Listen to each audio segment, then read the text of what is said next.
Is downtown Sioux Falls a good place to live? That's the question that usually comes from one of two places. Either you're excited or you're unsure. Because for some people, downtown is the perfect move. For others, it becomes a short-term experience they quietly regret.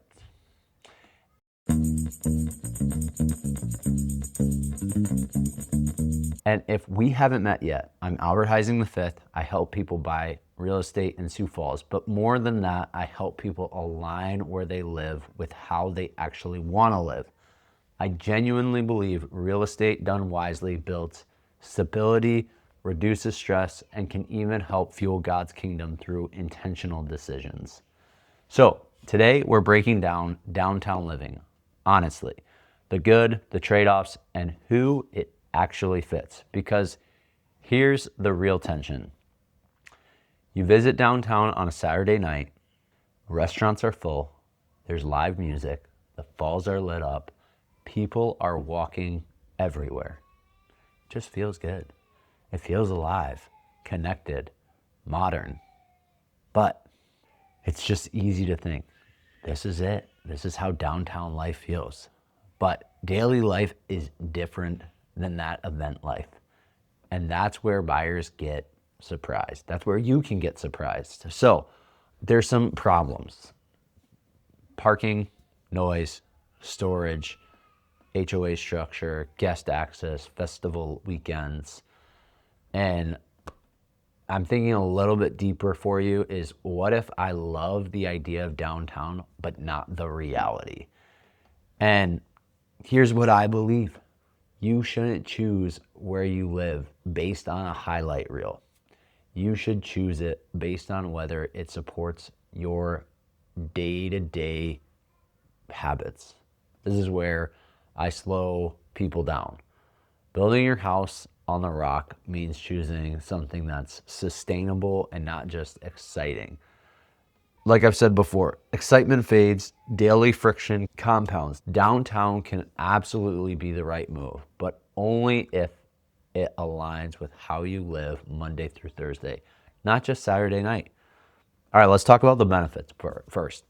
Biggest one, walkability. You just get out, walk. Downtown is where Sioux Falls wins convenience. Coffee shops, restaurants, the River Greenway, small businesses, festivals, all within walking distance. I would say we're not like the best on a walkability scale for a whole city. It actually has been getting better. Our busing system has been getting better. But if you're a professional who wants reduced driving, if you want a couple that enjoys spontaneous dinner nights, if you're an empty nester who, doesn't want to do yard maintenance, like this is it, and you trade mowing and snow blowing for convenience and experience. Second is demand stability. There is a limited true walkability inventory of Sioux Falls, and scarcity matters, man. Downtown condos and townhomes consistently attract young professionals, medical professionals, remote workers, and lifestyle-driven buyers. When supply is limited, and that makes a steady demand and supports long-term appeal. It doesn't guarantee appreciation, but it creates insulation, that's for sure. Third is energy and proximity. There's festivals, there's the energy, there's the art walks, there's the outdoor concerts, shout out Levitt. There's the community events. Downtown is where Sioux Falls gathers. There are a couple of other places like the Denny, but mostly downtown. If you feed off of activity, this environment feels energizing and not overwhelming, probably your place. But let's talk about the trade-offs. Let's be honest, space is one of the biggest ones.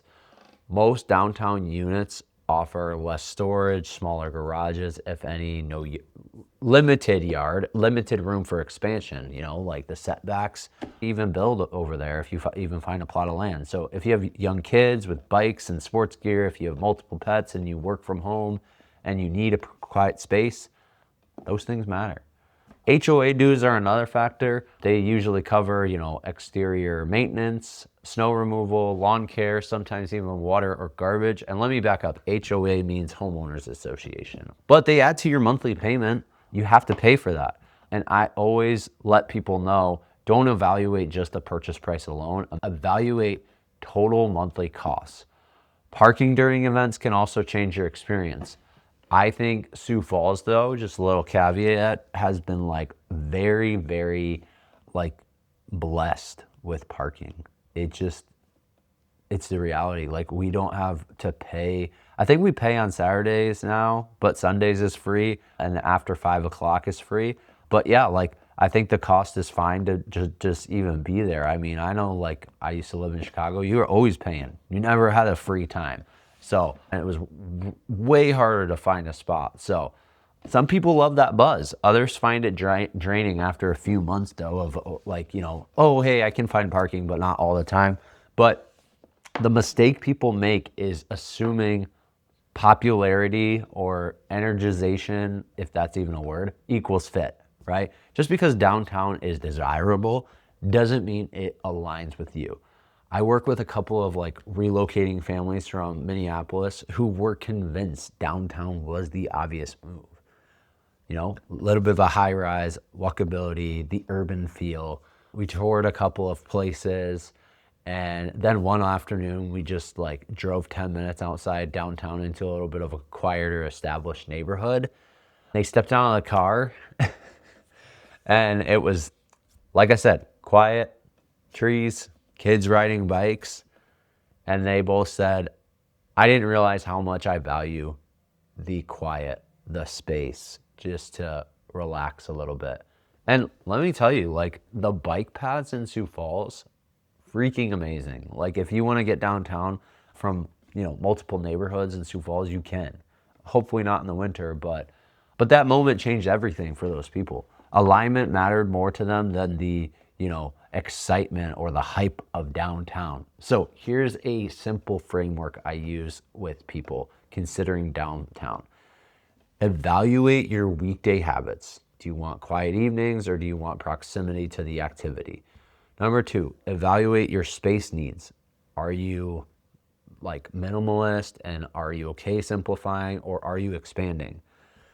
Number 3 is evaluate your tolerance for, you know, shared structures or like being closer and the parking rules, HOAs. And if you answer those honestly, downtown becomes a very clear, either it's a yes or it's a no. And if you're even thinking about relocating to Sioux Falls, I put together a Sioux Falls relocation guide that walks through neighborhood types, costs, cost structures, and long-term planning so you can make decisions confidently. The link below. If you appreciate honest breakdown instead of hype, hit that subscribe. I post weekly videos breaking down Sioux Falls neighborhoods, relocation strategies, so you can move wisely and not emotionally.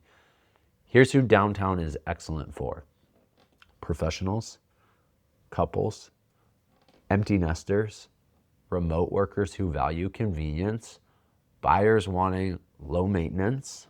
It's more challenging for larger families, buyers needing yard space, people sensitive to noise, those who want prioritize quiet evenings.